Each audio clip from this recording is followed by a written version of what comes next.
నమస్కారం. HK6 TV ప్రతిక్షణం ప్రజాహితం. నెల్లూరు జిల్లా భీమవరం గ్రామంలో దారుణం. పొలాల మధ్య తగాదాల కారణంతో ట్రాక్టర్తో భార్యాభర్తలతో పాటు అడ్డు వచ్చిన వారిని గుద్దిన నిందితుడు రఘురామిరెడ్డి. ఘటనా స్థలంలోనే రామరత్నారెడ్డి అనే వ్యక్తి మృతి. మరో నలుగురికి తీవ్ర గాయాలు. బాధితులను పరామర్శించి ధైర్యం చెప్పిన ఆత్మకూరు ఎమ్మెల్యే మేకపాటి విక్రమరెడ్డి. మరిపాడు మండలం భీమవరం గ్రామంలో భూ వివాదంలో జరిగిన ఘర్షణలో గ్రామ సర్పంచ్ భర్త అక్కడికక్కడికే ప్రాణాలు కోల్పోగా మరో నలుగురికి తీవ్ర గాయాలయ్యాయి.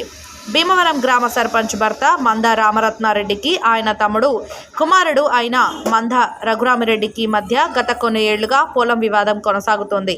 ఈ క్రమంలో రఘురామిరెడ్డి వివాదంలో ఉన్న పొలంలో ట్రాక్టర్తో దున్నుతున్నాడనే సమాచారం తెలియడంతో రత్నారెడ్డి అతని భార్య ఇద్దరూ కలిసి అక్కడికి వెళ్లి అతనిని అడ్డుకున్నారు. దీంతో ఆ వివాదం కాస్త పెద్దదవడంతో రఘురామిరెడ్డి అడ్డొచ్చిన వారందరిపైన విచక్షణారహితంగా ట్రాక్టర్తో తొక్కించాడు. ఈ ఘటనలో సర్పంచ్ భర్త రత్నారెడ్డి అక్కడికక్కడికే మృతి చెందగా మరో ముగ్గురికి తీవ్ర గాయాలయ్యాయి.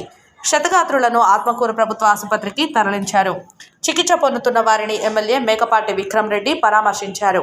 మరోవైపు జరిగిన ఘటనపై పోలీసులు విచారణ చేపడుతున్నారు.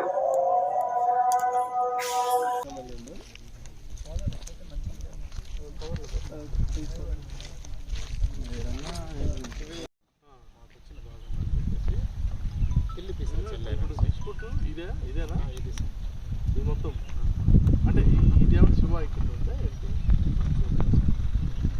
ఎవడు తెచ్చుకోలేదు.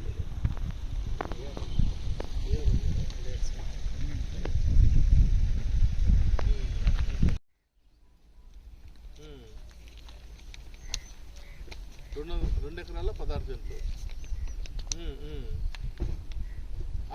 డిస్ప్యూట్ ఏంటి? వాళ్ళు ఏమంటారు వీళ్ళు ఏమంటారు? ఇప్పుడు రామచంద్ర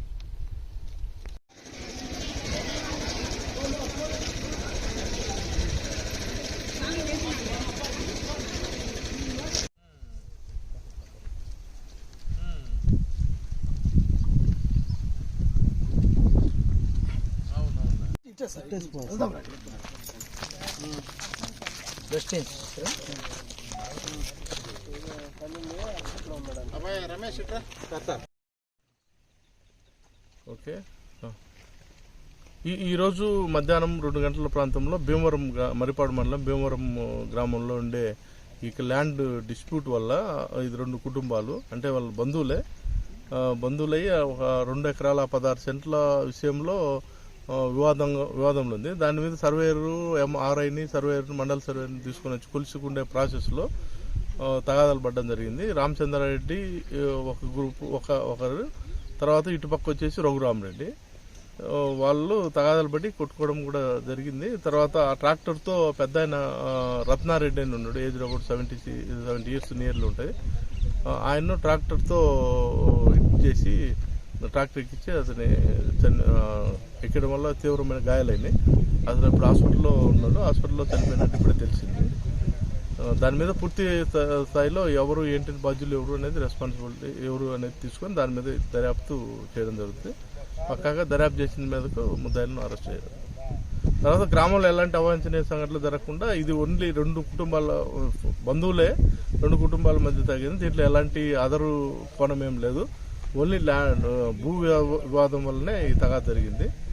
కాబట్టి ఇక్కడ ఎలాంటి అవాంఛనీయ సంఘటన జరగకుండా మనం ఫోర్స్ కూడా పికెట్ కూడా ఏర్పాటు చేసినాం.